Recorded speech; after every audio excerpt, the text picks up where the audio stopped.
Hello everyone, welcome to our podcast. This is your host, Mao, and I have my friend Gao. Today we're going to discuss language and community. So Gao, could you please explain why we choose this topic?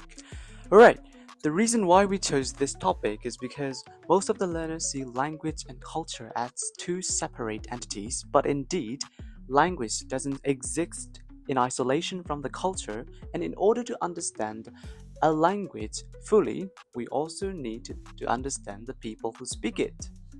That's why in this podcast, we are going to analyze some sociolinguistic features such as dialect, idiolect, and register, etc., from a conversation.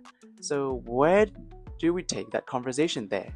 It is taken from the TV series Young Sheldon. To be specific, it's a scene about the school election debate between Sheldon Cooper and his rival Nick Cabino. We chose this clip because it clearly illustrates how different individuals within the same school community use language style to express power, identity, social roles, and group belongings. Before we start analyzing the Young Sheldon election scene, let's first talk about some key sociolinguistic concepts that we use for our analysis. These include dialect and accent, idiolect, register, and slang. So without further ado, Gao, could you please say something about dialect and accent? Talking about dialects, many people think that a dialect is usually a local language variety, which is less powerful than a standard language. But from the sociolinguistic perspective, both the standard language and local language are considered as dialects. For example, both Standard American English and Southern English are considered as dialects. So if so, what makes a particular language special to become a standard language? It's the people.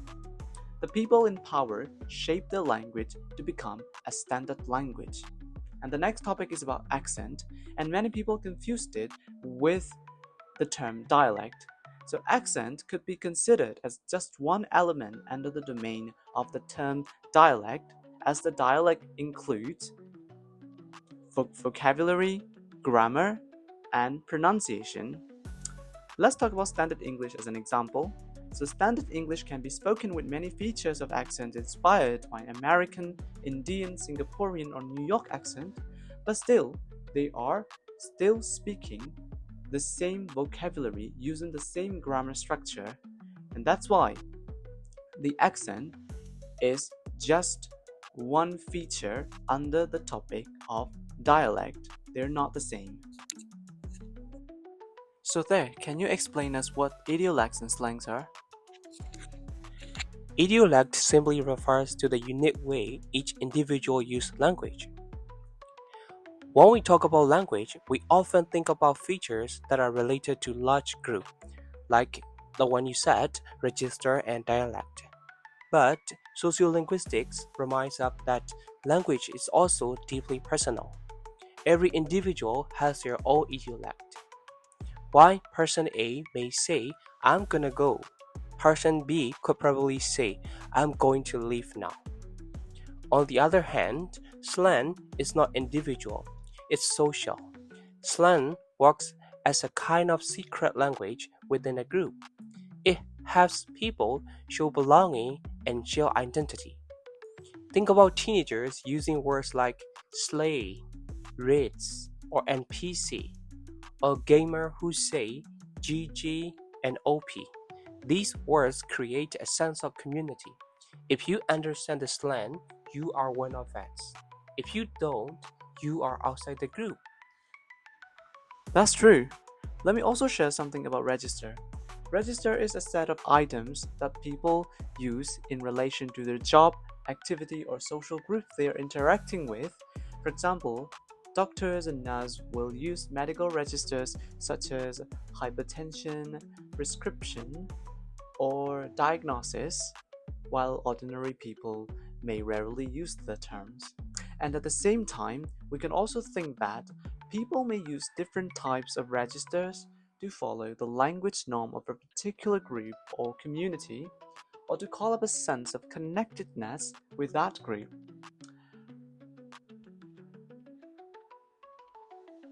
For example, for a teacher who enjoys hiking and playing chess, a shift between different registers, that is, teacher register to sound clear and scholarly, or climbing register when he is with fellow hikers, and chess register as a chess enthusiast, can be noticed.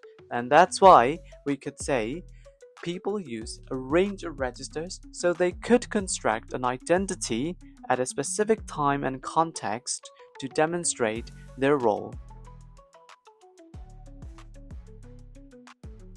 In this phrase, alright, you'll have heard Miss Malcarile's use of y'all shows a clear description of a Southern American English.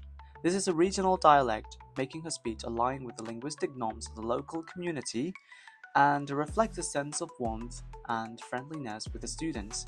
And by looking at the expressions such as it's time for the big finale, candidates, headliners, the floor is yours, her role as an MC is obvious, and these terms belong to a ceremonial or MC style register, and it shows her role as an event host. So interestingly, at the same time, she shifts to an authoritative teacher voice when a student raises a slang, bite me. The way she navigates and constructs her multiple identities is portrayed by this code shifting between an MC role and a strict educator role. And the phrase bite me is a slang expression commonly used in American English, especially among younger speakers, to show annoyance or dismissal. It functions as a mild insult, meaning leave me alone or stop bothering me. So in Young Sheldon clip, it's used as a humorous tone because a slang of this type is unexpected in a formal school election setting, and it reflects how slang works as a marker of youth identity and informality.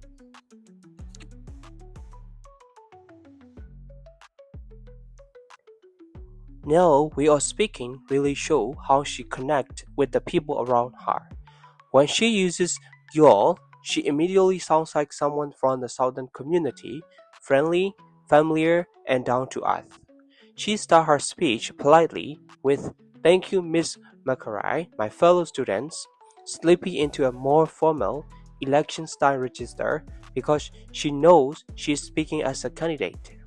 But then she softens the mood with her own personal touch. Lord knows I love to talk. That little line reflects her idiolect, her natural way of expressing herself, and it makes her seem warm and relatable to her classmate. And when she ends with "Go Wolves," she taps into the school cheer language, showing pride in their shared identity through the mascot.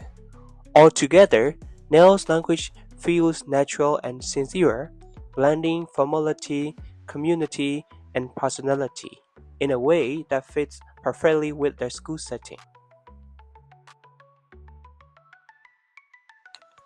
In this part, Sheldon used the word Yankee to refer to his opponent. Yankee is a southern dialect for someone from the north, and again in Sheldon's line, my opponent didn't move to Texas until she was 7 years old, so the use of the term opponent is very common in debate or political register.